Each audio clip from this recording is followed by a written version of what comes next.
நல்ல சாஃப்டாக வாயில் போட்டால் கரையிற மாதிரி இந்த ரவா கேசரியை வீட்டில் எப்படி செய்கிறதுன்னு இப்போ பார்க்கலாமா?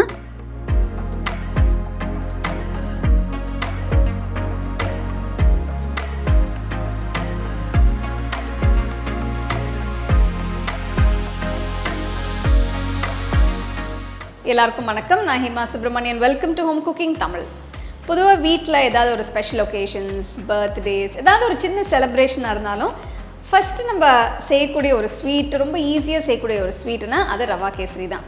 நம்ம ஹோட்டல்ஸ் போகும்போதோ இல்லைன்னா ஒரு கல்யாணத்தில் சாப்பிடும்போது அதே ரவா கேசரி கொஞ்சம் டிஃப்ரெண்ட்டாக இருக்கும். நம்ம நினைப்போம், என்னடா இந்த டெக்ஸ்டர் கொஞ்சம் டிஃப்ரெண்ட்டாக இருக்கே, இந்த டேஸ்ட் கொஞ்சம் வித்தியாசமாக இருக்கேன்னு.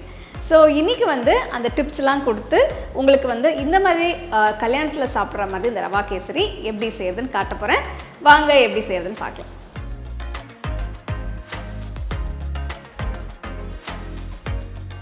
ஈஸியான டேஸ்டியான ரவா கேசரி செய்ய ஒரு பேனில் 1 டீஸ்பூன் நெய் ஊற்றி முந்திரி திராட்சையை வறுத்துக்கலாம்.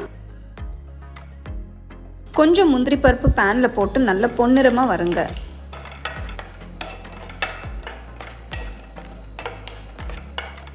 முந்திரி நல்லா வறுப்பட்டதும் 1 டேபிள் ஸ்பூன் காஞ்ச திராட்சையும் சேர்த்து வறுத்து எடுத்துருங்க. திராட்சை நல்லா பொரிஞ்சு வந்துடுச்சு. 2த்தையும் ஸ்டோவ்லேருந்து எடுத்துட்டு வேறு பிளேட்டுக்கு மாற்றி வச்சுருங்க. அதே பேனில் இன்னொரு 1/2 டேபிள் ஸ்பூன் நெய் ஊற்றி 1 கப் ரவை ஆட் பண்ணிக்கலாம். ஸ்டோவை லோ ஃப்ளேம்லேயே வச்சு வருங்க. அப்போ தான் ரவை ஈவனாக வறுப்படும்.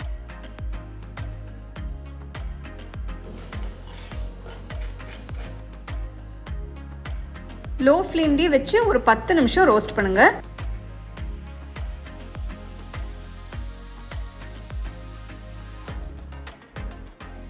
பத்து நிமிஷம் ஆயிடுச்சு. ரவையும் நல்ல வாசனையாக வறுபட்டிருக்கு. ரவை ஸ்டோவ்லேருந்து எடுத்து வேறு பிளேட்டுக்கு மாற்றி வச்சுருங்க. ஒரு அகலமான சாஸ் பேன் எடுத்து அதில் 3 கப் தண்ணி ஊற்றிக்கோங்க. ரவை மெஷர் பண்ண எந்த கப் யூஸ் பண்ணீங்களோ அதே கப்பை யூஸ் பண்ணுங்கள். நான் யூஸ் பண்ணுறது 250 ml கப். 1 கப் ரவைக்கு நான் 3 கப் தண்ணி யூஸ் பண்ணுறேன். தண்ணி நல்லா கொதிச்சு வருது. இப்போ ஒரு 1/4 டீஸ்பூன் ஆரஞ்சு ஃபுட் கலர் சேர்த்துக்கலாம். ஃபுட் கலர் இல்லை கேசரி பவுடர் சேர்க்கறது ஆப்ஷனல் தான். கலர் இல்லாமையும் நீங்கள் இந்த ஸ்வீட்டை செய்யலாம்.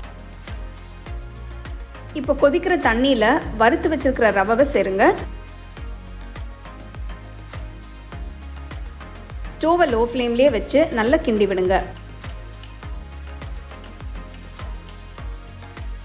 ரவை நல்லா தண்ணி அப்சார்ப் பண்ணி குக் ஆகிட்டுருக்கு. இந்த ஸ்டேஜில் கொஞ்சமாக குங்குமப்பூ ஆட் பண்ணிக்கலாம்.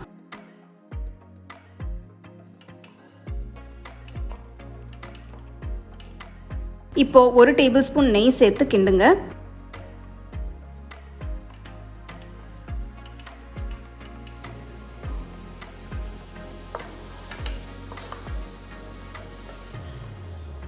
கேசரிக்கு நல்ல கன்சிஸ்டன்சி கிடைக்க 2 டீஸ்பூன் எண்ணெய் ஊற்றிக்கலாம். எண்ணெய் எந்த ஸ்ட்ராங் ஃப்ளேவர் இல்லாத எண்ணெயாக யூஸ் பண்ணுங்க. ஸோ இதுக்கு நீங்கள் ரிஃபைண்ட் ஆயில் யூஸ் பண்ணிக்கலாம்.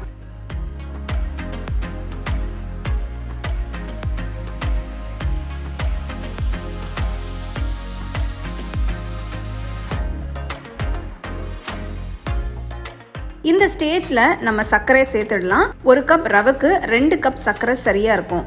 சர்க்கரை சேர்க்கறதுக்கு முன்னாடி ரவை நல்லா வெந்திருக்கான்னு பார்த்து சேருங்க.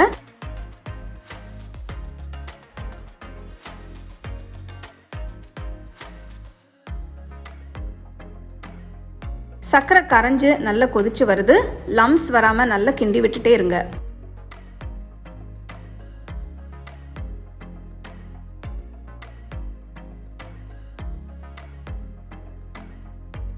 இப்போ 1 டீஸ்பூன் ஏலக்காய் தூள் சேருங்க.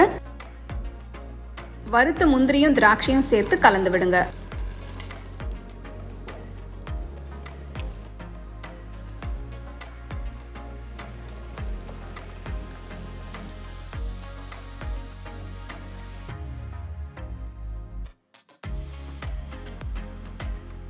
கடைசியா 2 டேபிள் ஸ்பூன் நெய் ஊற்றி நல்லா மிக்ஸ் பண்ணுங்க.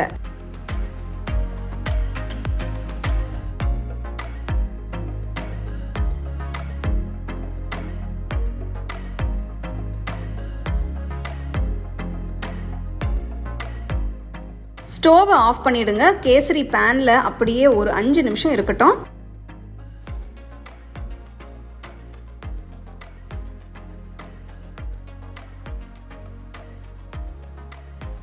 அஞ்சு நிமிஷம் கழித்து பார்த்தீங்கன்னா பர்ஃபெக்ட் கன்சிஸ்டன்சியில் கலர்ஃபுல்லான ரவா கேசரி சர்வ் பண்ண ரெடியாக இருக்கும்.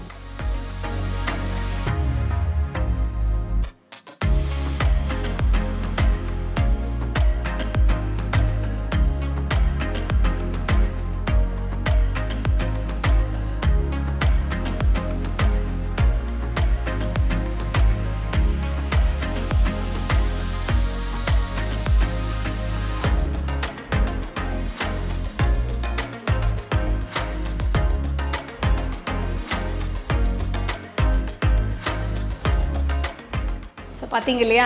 ஸோ இதில் சின்ன சின்ன டிப்ஸ் தான் கொடுத்துருக்கேன். ஸோ இந்த மாதிரி நீங்கள் செஞ்சீங்கன்னா உங்களுக்கு நல்லா அந்த க்ரீமியாக ரொம்ப டேஸ்ட்டாக இருக்கும். கண்டிப்பாக நெக்ஸ்ட் டைம் நீங்கள் ரவா கேசரி ட்ரை பண்ணும்போது வீட்டில் இந்த ரெசிபியை ட்ரை பண்ணி பாருங்கள். ட்ரை பண்ணி ரசித்து சாப்பிடுங்க.